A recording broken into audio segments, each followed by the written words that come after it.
You're watching Forget Being Cool.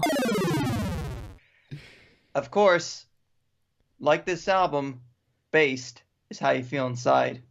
Welcome to listening in, the place where music checks in.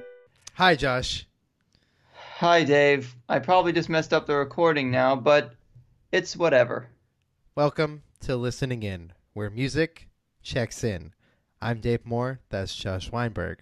We got all Hello. professional here for a minute because I believe in professionalism. And this album is not that. I don't love this album, Josh. I listened to it twice. I'll be honest with you. I only listened to it twice. You know, I listened to it a couple times. I definitely remember hearing of this band when they first came on the scene. This would have been 2011. So we're going back to, as I like to call it, the quote-unquote good old days when I started to really get into finding music through the internet, YouTube, Bandcamp, SoundCloud, streaming services, the like. The year I graduated high school. Okay, so it may not be the good old days to everybody, but, you know, hindsight's 2020. Oh, God, that's next year, isn't it? Yeah, I know. It's a little scary, isn't it? But, anywho, on this week's episode of Listening In, we're talking about some jazz. If you could call it jazz. Okay, so a little bit of backstory. This week we're talking about I suppose you could call it the self-titled debut album from Toronto instrumental jazz trio, now quartet, Bad Bad Not Good. So when these guys first came on the scene, the main thing they were great at, and still are, they fused a little bit of a hip-hop and R&B undertone and with some really nice instrumental jazz.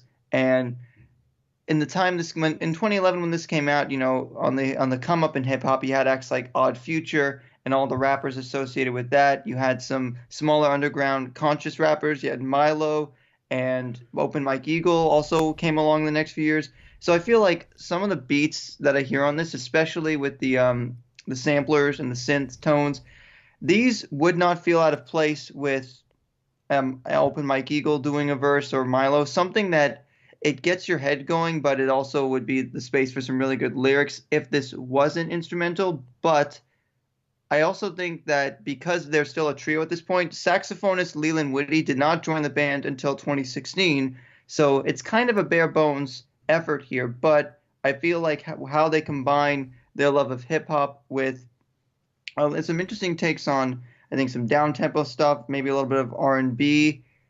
I think it's definitely something to commend. You know, you can say it's something to commend. I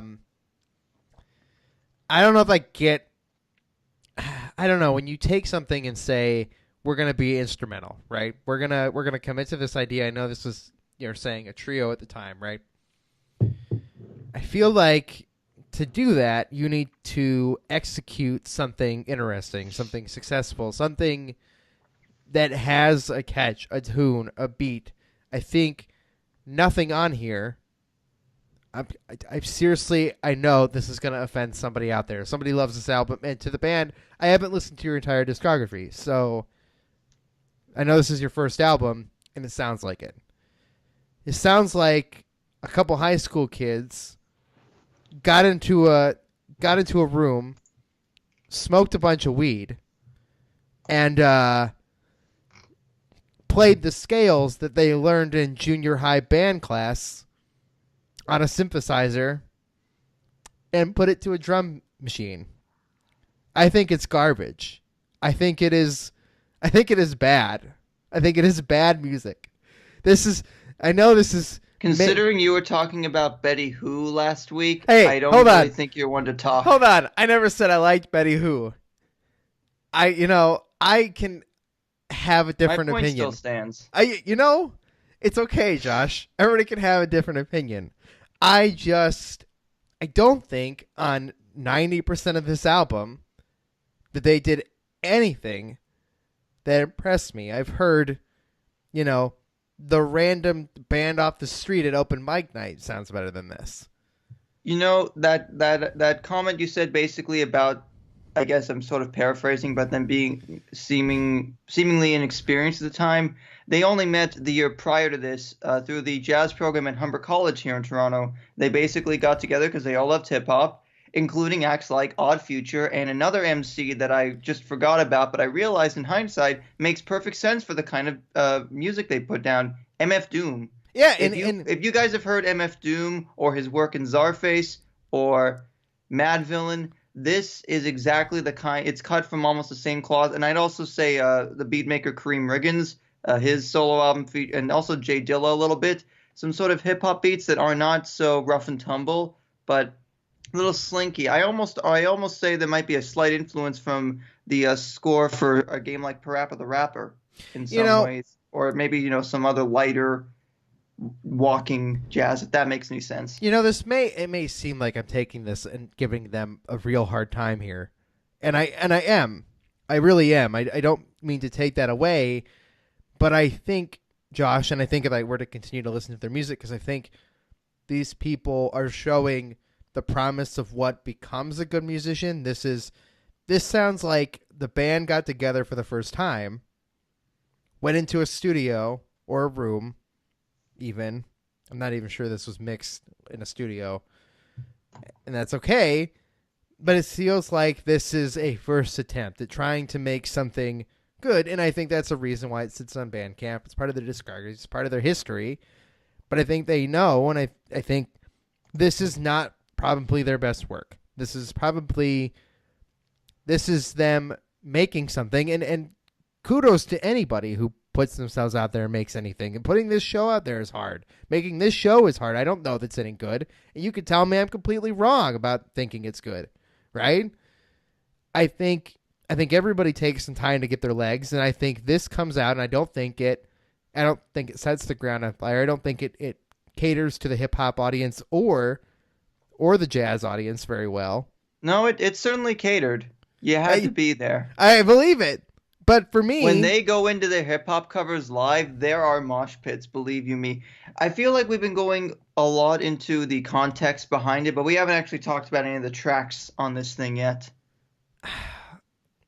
I'd love to tell you I like some of these tracks. I would love to tell you that. And some of it's fine. Some of it sits in the background, and I'm okay with it to be my, editing the website background music. I would like to throw this into a mix of other jazz, personally, as somebody who likes to listen to just, say, Amazon guy, turn on the jazz, and it plays just classic jazz. I'm totally okay with that. I'm just imagining that Alexa has the day off, so this guy Alex just has to walk over to this lever called jazz and pull it. And it's... If it was in my rotation, I don't think any of this would push me away. I just don't think any of it tunes really well, for my opinion. Now, there is one track on here, which I know you told me about, that I think is... And before we get to that, I gotta throw in here, the mixing of covers on BBNG is actually pretty solid. They go from covering Slum Village with Fall in Love, which is... Definitely, it feels like more of an R&B track, but it's something nice. You can listen to it when you're taking a walk downtown at night, or listen to it when you want to get in the mood a little bit, because it has a little bit of a low-key, subtle romantic vibe to it. But then they combine Gangstar and Joy Division on Mass Appeal Transmission, which I really love their take on Mass Appeal. Although I feel like the transmission half was kind of thrown in a little bit too haphazardly, because it's only really the last minute or so. And there's a couple of other sort of covers where the transitions between songs need a little bit of work, simply because it feels like they were doing more of one half and not so much of the other. It really does feel like the beginning works of something great. Like, that's really what I want to get across. Like, I don't personally love it, right? And I think it sounds very rough, and I think a lot of the transitions need work, and I think a lot of the tracks in general need a little bit more catch, a little bit less, basic scales kind of stuff going on here. A lot of the like we're just getting together and we're learning how to jam together kind of stuff. And it's not bad. It's just I don't know that it belongs as an album. I don't think it shows these guys as real talent. And I believe they have talent, because when they get into a groove, it's beautiful. Oh, it really is. There's a bunch of good grooves on here. But it doesn't do that enough. gets back into it. This feels cookie cutter. This feels like, here's the presets on the synth that my brother who knows, and look, I love my brother, right? But he's making music upstairs, and I hear these same kind of repetitive loop synthesizer sounds, and there's tons of that in here. There's a lot of this repeated kind of, it feels like they haven't quite learned what their own personal sound is. They sound like they're doing what everybody else is doing. The little bits that shine through on like improvised jam, a little bit on their take of Flying Lotus's Camel. Right, I would agree with bit that. on Listeriosis. I think for we're getting to the good part. The track that pretty much you and I both agree is one of the more impressive highlights on here is their medley of 3 songs from The Legend of Zelda: Ocarina of Time. Simply because as soon as you hear in the title theme or maybe it's Saria's song,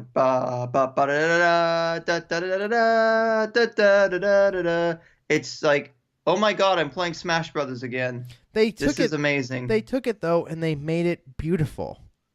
They made it this. It flows. It flows. It's like they figured out who they were by the end of the album. Like they figured out how they fit together, and they made this. This is, and I mean this, the most beautiful medley cover of this I've ever heard. And I've listened to a lot of Zelda music. Like as a person who loves music and loves video games, like I think Zelda has the best soundtrack. Period. So you know what this means now? Yes. Bad Bad Not Good needs to do the score for the next Zelda game. And Kingdom Hearts. Paging Nintendo. Hi, Nintendo. It is seriously gorgeous. That song, despite the fact that I think the rest of the album doesn't, I don't need it. I don't need it in my life. I know that it had a lot of good moments, but again, it's 9.5. It's more than 9.5 minutes, but essentially, it's the last actual song/sonic moment because, I mean, there are bits and pieces of like a John Coltrane kind of influence on here, but not very much. And the outro basically kind of tells you that drummer Alex Sawinski doesn't really care for Giant Hands all that much. Yeah. Because it sounds bad and it's so old and everybody should move past it. I'm paraphrasing, but the fact they also kind of spliced in a little bit of an interview with Tyler, the Creator, at the beginning, that was kind of neat. I think it's cool when they do that. I think the skits here, though, it's like some of them fit, but it's not tight. It's loose and like jazz can be played that way. That's the great thing when improv happens. But again, like you've been saying, there isn't enough of it here so far. They get better, but it's still very much a work in progress, and I'm sure they knew that. I'm sure they do. Otherwise, this would be listed on their Spotify discography, right? That's why it's on Bandcamp. It's there. Well, no, it's not. It's on Bandcamp because they're not proud of it or anything. I think it's literally just because they were independent for up until 2015-ish or so. And they don't want to give this. You think they don't want to give this away? No, it's just the licensing. Honestly, I think because Bandcamp and Spotify stuff doesn't always line up where everything can be available in one place. Makes sense. But it's not too bad because if you guys are interested in checking out Bad Bad Not Good's earlier stuff up to their album with a rapper and member of the Wu-Tang Clan who ain't nothing to fuck with, Ghostface Killah, their album Sour Soul, everything after Sour Soul is on streaming, but everything before that you can check out on the Bandcamp, and I highly recommend you do, especially the Rod and Decay single where the B-side is their cover of Hardened to Paint. That song live had mosh pits. It is a sight worth seeing. If you can look up YouTube videos of them performing that song live, do it. I'd love to look at their stuff, their later stuff. I feel like based on solely that Zelda medley, right? I believe these guys have something. They understand what makes something great. I think they wanted to put something out, and I think, and this goes out to creators, the people out there making anything, whether you're a podcaster, or you're a musician, or you're a YouTuber or a streamer. When you make content, right, it is important to put it out. It's important to put yourself out there, and sometimes sometimes you're not going to put out your best, and sometimes you need to be proud and own up to what you've done, right? Your creativity and your growth, right? Your growth as a content creator is valuable. You are going to learn. You're going to learn from your mistakes. You're going to make things, and everything you make, you should always try to be better. That's really it. That's the secret of it. And sometimes it's okay to be bad, not good. Right. But a lot of times it's going to end up being good, not bad. Right. That was terrible.